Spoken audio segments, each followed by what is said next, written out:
வணக்கம். நம்ம உகரம் தமிழ் வகுப்புல மீள்பார்வை 2 முடிச்சிட்டோம். இன்னைக்கு மீள்பார்வை 3 பார்க்க போறோம். என்னென்ன எக்ஸசைஸ் அப்படின்றத பார்ப்போம். ஃபர்ஸ்ட் இங்க பாடத்திலேருந்து fill in the blanks அந்த கோடிட்ட இடம் எடுத்து கொடுத்திருக்காங்க.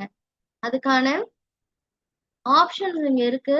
சரியான ஆப்ஷனை இதுல fill up பண்ணி சரியா எழுதி அனுப்புங்க. கோடிட்ட இடம்லாம் கலர் பெண்ணால அண்டர்லைன் பண்ணுங்க. அடுத்து சரியா தவறா, இதுவும் பாடப்பகுதியிலிருந்து சில சென்டென்ஸ் கொடுத்திருக்காங்க. அது சரியா தவறான்றத நீங்க எழுதி அனுப்பணும். அடுத்தது மேட்ச் த ஃபாலோயிங், பொறுத்துக. இங்க லெஃப்ட் சைடு சில வார்த்தைகள் இருக்கு, அதுக்கான பொருள்கள் வலது பக்கம் இடம் மாறி இருக்கு. நீங்க கரெக்டான பொருளை அதுக்கு நேரா எழுதி அனுப்பணும். அடுத்தது கோடிட்ட இடத்துல இந்த ஆப்ஷன் இதுல இருந்து பொருத்தமான சொற்களை எடுத்து ஃபில்அப் பண்ணி கோடிட்ட இடத்தை கலர் பெண்ணால அண்டர்லைன் பண்ணுங்க. அடுத்தது ஒரு சொல்ல விடை. இது எல்லாமே பாடப்பகுதியிலிருந்து எடுக்கப்பட்ட கேள்விகள். இதுக்கு நீங்க என்ன பண்ணணும், இந்த கேள்வியிலேருந்தே பதில் எடுத்து இந்த வினா வார்த்தைகளை ரீப்ளேஸ் பண்ணி ஆன்சரை எழுதி அனுப்பணும். அடுத்தது திருக்குறள். திருக்குறள்ல சில வார்த்தைகள் மிஸ் ஆயிருக்கீங்க இல்லையா, அதுக்கான ஆப்ஷன் இருக்கு. சரியான வார்த்தைகளை பொருத்தி கோடிட்ட இடத்தை நிரப்பி அனுப்புங்க. கலர் பெண்ணால அண்டர்லைன் பண்ணுங்க. அடுத்த பழமொழி. இடது பக்கம் பழமொழியோட ஒரு பாதி இருக்கு, வலது பக்கம் இன்னொரு பாதி இடம் மாறி இருக்கு. அதுக்கு நேரா சரியான மீதி பழமொழிய எழுதி அனுப்புங்க.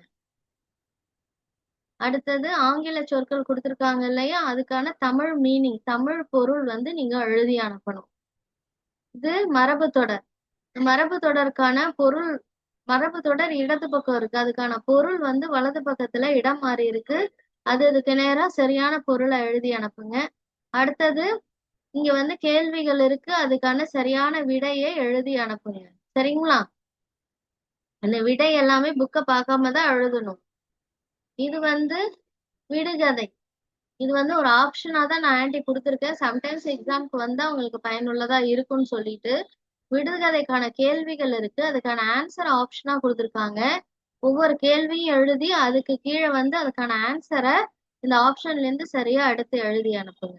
இந்த கோடிட்ட இடம் இதுல பாத்தீங்கன்னா மரபு தொடர் ஆப்ஷனா இருக்கு. எந்த மரபு தொடர் எந்த கோடிட்டத்துக்கு பொருந்தி வரும்ன்றத கரெக்டா எழுதி அனுப்புங்க. அடுத்தது இது ஒரு விளம்பரம் கொடுத்திருக்காங்க. இந்த விளம்பரத்தை ஒரு தடவை முழுசா வாசிச்சு அதுக்கான கேள்விகளுக்கு பதில் எழுதி அனுப்புங்க.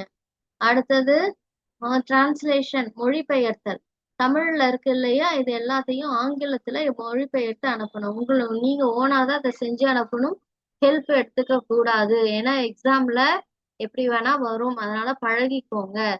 தேங்க்யூ. ஏதாவது சந்தேகம் இருந்தா கேளுங்க.